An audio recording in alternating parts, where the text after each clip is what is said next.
دوسری حدیث مبارکہ کٹا نئی حدیث سنو، میرے کریم نبی صلی اللہ تعالیٰ علیہ وسلم نے ارشاد فرمایا لو ان رجلا سعید بین الرکن والمکان وصلی وصام ثم مات وفی روایت ثم لقی اللہ، میرے حضور نے فرمایا اگر کوئی بندہ رکن یمانی کے ساتھ کھڑا ہو، کعبے کے طواف کر رہا ہو، فصلی وصام نماز بھی پڑھتا ہو، روزہ بھی رکھتا ہو، کعبے کے چکر بھی لگا رہا ہو، وہو مبغض لأہل بیت، اگر وہ بندہ میری اہل بیت کا مبغض ہوگا،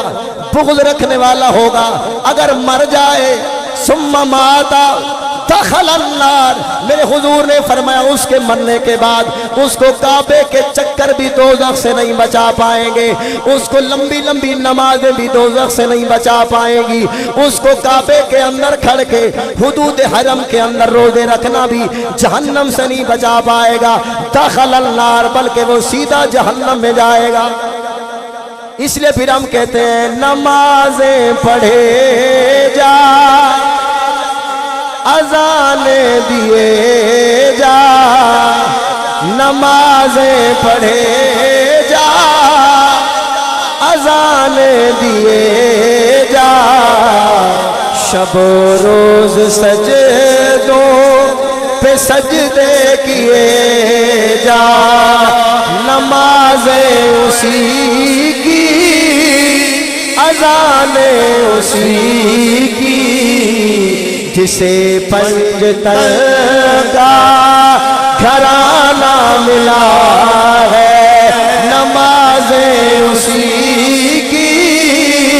اذانیں اسی کی، نمازیں اسی کی، اذانیں اسی کی، جسے پنجتن کا گھرانہ ملا ہے، جسے پنجتن کا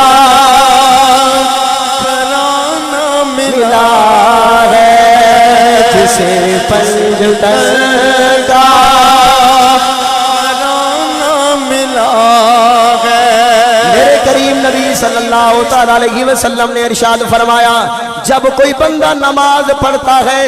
نماز کے اندر جب تک وہ بندہ میری اہل بیت کی ذوات قدسیہ پر درود و سلام نہیں پڑھے گا،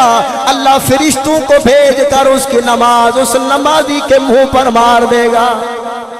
بلکہ اس کی نماز درجہ قبولیت تک نہیں پہنچے گی۔ اس لیے پھر سید زادہ کہہ گیا عظمت آل نبی بھول نہ جانا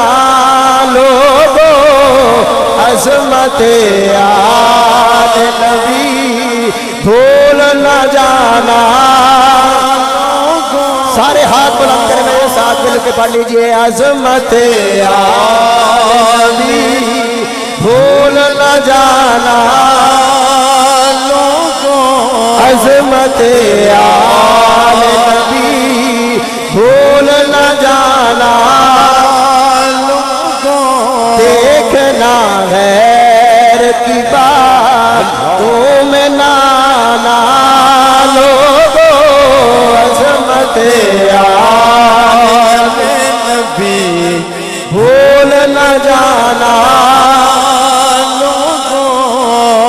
ریاض الجنہ کے اندر حضرت